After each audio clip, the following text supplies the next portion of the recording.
Jmenuji se Luboš Galbavý a jsem autor myšlenky a též většinový vlastník budoucí firmy Humanic Houses, které můžu také do češtiny přeložit jako domy s lidskou tváří. A abyste měli představu, jak... Pouze ilustrativní. Pouze ilustrace, jak takový dům může vypadat. A zde na videu vidíte, jak několik z našich modelů, máme jich celkem 9 licencovaných po České republice. A většinou jsou to jako výrazné osobnosti, jako Tutanchamon, egyptská architektura, nebo král, který by zapadal do naší české tematiky, nebo do české země.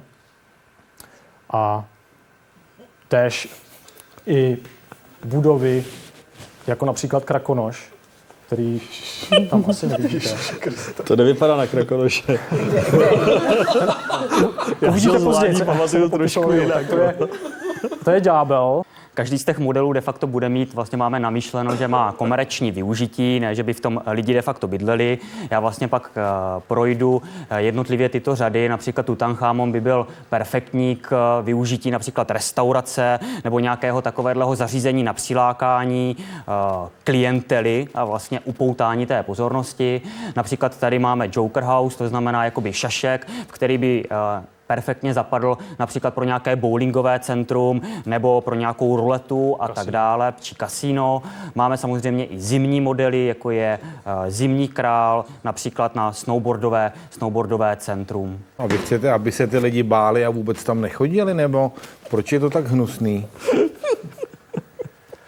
Tak některé modely jsou působivé, některé se můžou líbit někomu a záleží prostě na člověku. Dobré, tak třeba ten ďábel nebo ten faraon, to je prostě festival hnusu. A vy chcete prostě, aby ty lidi si řekli, že to je tak hnusný, že tam nebudem chodit, nebo? Já jsem nepochopil tu filozofii. Prostě kdybyste řekli, jsme tu o to, aby jsme nabízeli hnusný baráky, tak to pochopím. Ale jestli mi říkáte, chceme, aby tam chodili lidi, tak nechápu, proč tam máte ďábla.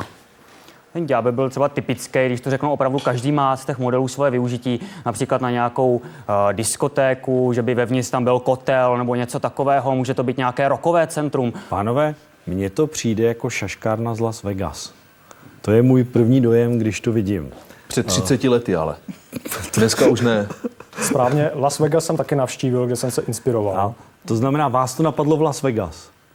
V Las Vegas také, když jsem sledoval film Mumie, kde jsem viděl prostě to intro do filmu přímo s tou velkou sfingou, kde dělníci otesávali tu sfingu a byl to velice nádherný záběr, tak jsem si říkal, to musím prostě vytvořit 3D model, jak by to vypadalo počítačově. A Tutanchamon byl jako první model, který jsem vytvořil a pak jsem tvořil další a další verze.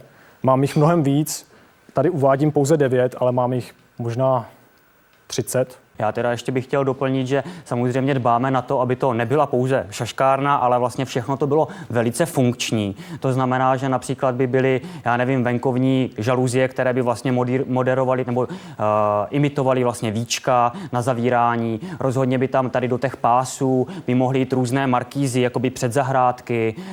Například u toho Krakonoše, jak má tu fajfku, tak to by byl funkční grill. Vlastně všechno by bylo naprosto funkční, takhle to řeknu, aby to mělo nějaký smysl.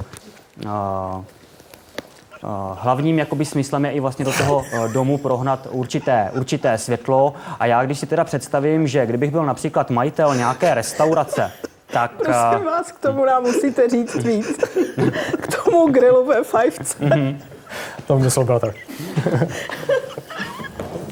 Tomu vám řeknu hodně více. To je vlastně... Pánové, jediný, co mě napadá, že by stálo za to možná takhle dělat vždycky radnice.